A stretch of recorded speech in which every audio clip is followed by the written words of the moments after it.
ಚಿಕ್ಕಮ್ಮವ್ರೆ. ಹಾ, ಅರೆ ಏನಾಯ್ತು ಗಂಗಾ ಅಕ್ಕ? ಯಾಕೆ ಆ ರೀತಿ ಓಡೋಡ್ ಬಂದ್ರಿ? ಅರೆ ಆರತಿ ಮಾಡ್ದೆ ಹೊರಟೋಗ್ತಿದ್ದೀರಾ? ಇದೇನ್ ವ್ರತ ಅಮ್ಮ? ಈ ವ್ರತ ತುಂಬಾ ಮುಖ್ಯವಾದದ್ದು ಅಂತ ನಮ್ಮ ಅತ್ತೆ ಹೇಳಿದ್ರು ಗಂಗಾ ಅಕ್ಕ. ಹಬ್ಬದ ದಿನ ಬೆಳಗ್ಗೆನೆ ನಾನು ನನ್ನ ಗಂಡನ ಮುಖ ನೋಡ್ದೆ ದುರ್ಗಾ ಮಾತೆ ದೇವಸ್ಥಾನಕ್ಕೆ ಹೋಗಿ ದೀಪಾರಾಧನೆ ಮಾಡ್ಬೇಕಂತೆ. ಅನ್ಯೋನ್ಯ ದಾಂಪತ್ಯಕ್ಕೋಸ್ಕರ ದುರ್ಗಾ ಮಾತೆನ ಪ್ರಾರ್ಥನೆ ಮಾಡಿ ಅಂದ್ರು. ಮತ್ತೆ ಆರತಿ ಕಾರ್ಯಕ್ರಮದ ಕತೆ ಏನು? ದೇವಸ್ಥಾನದಿಂದ ಹಿಂತಿರುಗ್ ಬಂದ್ಮೇಲೆ ಆರತಿ ಕಾರ್ಯಕ್ರಮ ಇರುತ್ತೆ ಅಂದ್ರು. ಹಬ್ಬ ಮುಗಿಯೋದಕ್ಕೂ ಮುಂಚೆನೆ ಊರ್ಗ್ ಹೋಗ್ಬೇಕಾಗಿದೆ. ಏನಾಯ್ತು ಗಂಗಾ ಅಕ್ಕ? ನೀನ್ ಯಾಕೆ ಬೇಸರದಲ್ಲಿರೋ ಹಾಗೆ ಕಾಣಿಸ್ತಿದ್ಯಾ? ನಿಮ್ ಯಜಮಾನ್ರು ಈಗ ಮನೇಲಿಲ್ಲ, ಅವರು ಪಕ್ಕದ ಊರಿಗೆ ಹೋದ್ರು. ಬಟ್ಟೆ ಗಂಟ್ ತಗೊಂಡು ವಸೂಲಿಗೆ ಬೇರೆ ಊರಿಗೆ ಹೋದ್ರು. ಹಾ, ಅವ್ರಲ್ಲಿ ನೀವಿಲ್ಲಿ. ನೀನೇನ್ ಹೇಳ್ತಿದ್ಯಾ ಗಂಗಾ ಅಕ್ಕ? ಮತ್ತೆ ಮಂಗಳಾರತಿ ಹೇಗೆ ಗಂಗಾ ಅಕ್ಕ?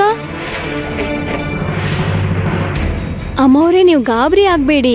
ಅಷ್ಟೇನ್ ದೂರ ಹೋಗಿರಲ್ಲ. ನಾವ್ ಹೋಗಿ ಅವ್ರನ್ನ ಭೇಟಿ ಆಗೋಣ. ನಮ್ ಮನೆ ಕರ್ಕೊಂಡು ಹೋಗ್ತೀನಿ, ಅಲ್ಲಿ ಆರತಿ ಮಾಡಿ. ಆಮೇಲೆ ಅವರು ಊರಿಗೆ ಹೋಗ್ತಾರೆ, ನೀವು ದೇವಸ್ಥಾನಕ್ಕೆ ಹೋಗಿ. ಇನ್ನು ಏನು ಯೋಚನೆ ಮಾಡ್ತಿದ್ದೀರಾ? ಬೇಗ ಬನ್ನಿ. ಅಮ್ಮವ್ರೆ, ಸಮಯ ವ್ಯರ್ಥ ಮಾಡ್ಬೇಡಿ, ಬನ್ನಿ. ಬೇಡ ಗಂಗಾ ಅಕ್ಕ, ಅತ್ತೆ ಪದೇ ಪದೇ ನನ್ನ ಹತ್ರ ಹೇಳಿದ್ದಾರೆ ವ್ರತ ಮುಗಿಯೋದಕ್ಕೂ ಮುಂಚೆ ಅವ್ರ ಮುಖ ನೋಡ್ಬಾರ್ದು ಅಂತ. ಒಂದ್ ವೇಳೆ ನಾನ್ ನೋಡಿದ್ರೆ ವ್ರತ ಭಂಗ ಆಗುತ್ತೆ ಅಲ್ವಾ? ಅಷ್ಟಕ್ಕೂ ಇದೇನ್ ವ್ರತ? ನಾನ್ ಇಲ್ಲಿವರೆಗೂ ಯಾವತ್ತೂ ಕೇಳಿಲ್ಲ. ಹೋಗ್ಲಿ ಬಿಡು ಅಕ್ಕ, ಇದು ನಮ್ಮ ಅತ್ತೆ ಆಜ್ಞೆ ಅಲ್ವಾ? ಒಂದ್ ವೇಳೆ ನಮಗ್ ಗೊತ್ತಿಲ್ಲದೆ ಇರಬಹುದು. ಅದೇನಂದ್ರೆ ಗಂಗಾ ಅಕ್ಕ, ಅದು ನಿಜ ಆಗ್ಲಿ ಅಥವಾ ಸುಳ್ಳಾಗ್ಲಿ, ನಾನು ವ್ರತಕ್ಕೆ ಭಂಗ ತಂದ್ರೆ ಆ ಪಾಪ ಯಾರಿಗ್ ಸುತ್ಕೊಳತ್ತೆ? ಅವ್ರ ಯಶಸ್ಸಿಗೋಸ್ಕರ, ಆರೋಗ್ಯಕ್ಕೋಸ್ಕರನೇ ನಾನು ಈ ವ್ರತ ಮಾಡ್ತಿದ್ದೀನಿ. ನಾನು ವ್ರತ ಪೂರ್ತಿ ಮಾಡ್ತೀನಿ ಅಕ್ಕ. ಅದು ನಿಜನೋ ಸುಳ್ಳೋ ನನಗ್ ಗೊತ್ತಿಲ್ಲ, ಪಾಂಡುರಂಗ ನೋಡ್ಕೋತಾನೆ. ಆದ್ರೆ ಹಬ್ಬ ಇರೋದು ಇವತ್ತು. ಅಯ್ಯೋ ಗಂಗಾ ಅಕ್ಕ, ಅದ್ ನನಗ್ ಗೊತ್ತು. ಮತ್ತೆ ಈ ವಿಷಯ ಪಾಂಡುರಂಗನಿಗೆ ಕೂಡ ಗೊತ್ತು ತಾನೆ. ಅವನು ನೋಡ್ಕೋತಾನೆ.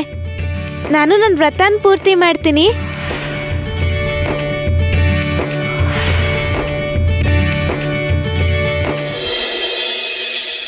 ಅಮ್ಮ, ನನಗ್ ನಿನ್ನ ನೋಡಿದ್ರೆ ಆಶ್ಚರ್ಯ ಆಗ್ತಿದೆ. ಅದೇನಂದ್ರೆ ನೀನು ಕ್ಷಣದಲ್ಲೇ ಯೋಚನೆ ಮಾಡಿ ಕಾರ್ಯರೂಪಕ್ಕೆ ತರೋ ಸಂಚನ್ನ ನಾವೊಂದ್ ತಿಂಗಳು ಯೋಚನೆ ಮಾಡಿದ್ರು ಕೂಡ ಮಾಡಕ್ಕಾಗಲ್ಲ ಅನ್ನೋದೇ ನಿಜ.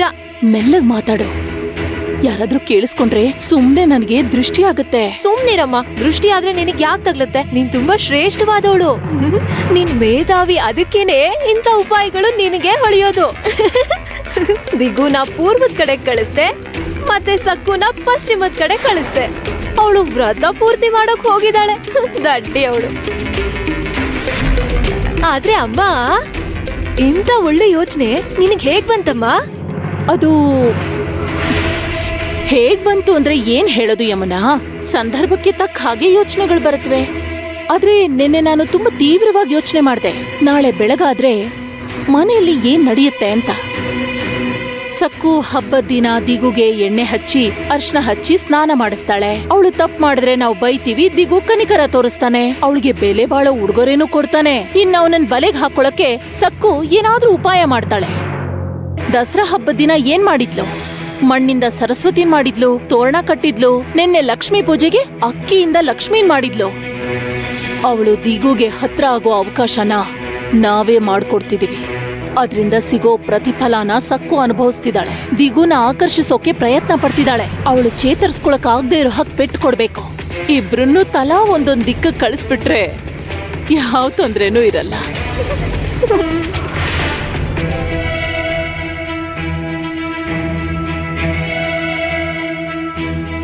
ಪಾಂಡುರಂಗ, ಅಪ್ಪ ಯಾವಾಗ್ಲೂ ಹೇಳ್ತಿರ್ತಾರೆ ಶಿವನ್ ಅಪ್ಪಣೆ ಇಲ್ದೆ ಇರುವೇನೂ ಕಚ್ಚೋಕಾಗಲ್ಲ ಅಂತ. ಅಂದ್ರೆ ಅತ್ತೆಯವ್ರ ಕೈಯಿಂದ ಆ ರೀತಿ ಹೇಳ್ಸಿದ್ದು ನೀನೇ ಅಲ್ವಾ?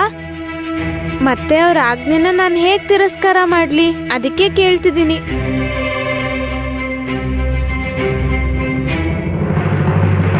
ಹಬ್ಬ ಮುಗೀತಾ? ನಿನ್ ಜೀವನದಲ್ಲಿ ಎಲ್ಲ ಅಪಶಕ್ನಗಳೇ.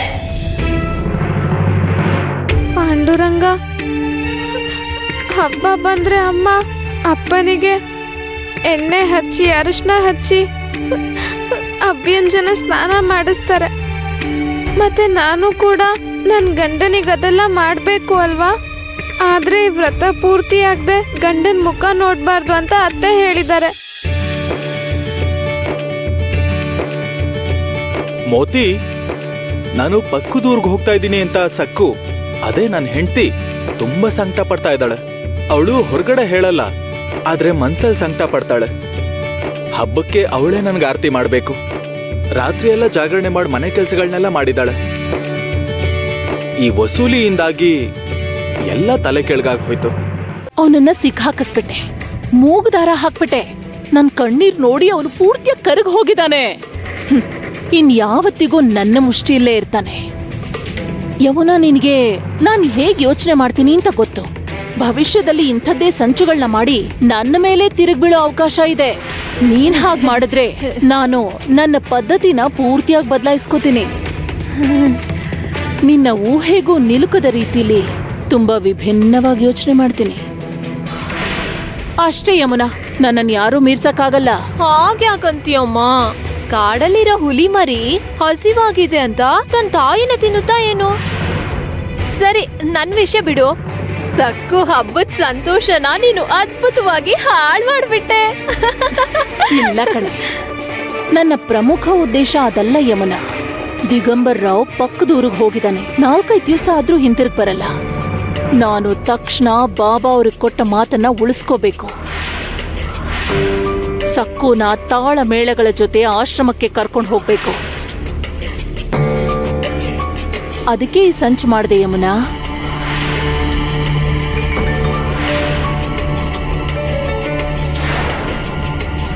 ಪಾಂಡುರಂಗ, ನೀನು ನನ್ನ ಸ್ನೇಹಿತ ಅಲ್ವಾ? ನಾನು ಚೆನ್ನಾಗಿರ್ಬೇಕು ಅಂತಾನೆ ಅಂದ್ಕೋತೀಯ. ಏನೇ ಮಾಡಿದ್ರು ನನ್ ಒಳ್ಳೇದಕ್ಕೆ ಮಾಡ್ತೀಯ.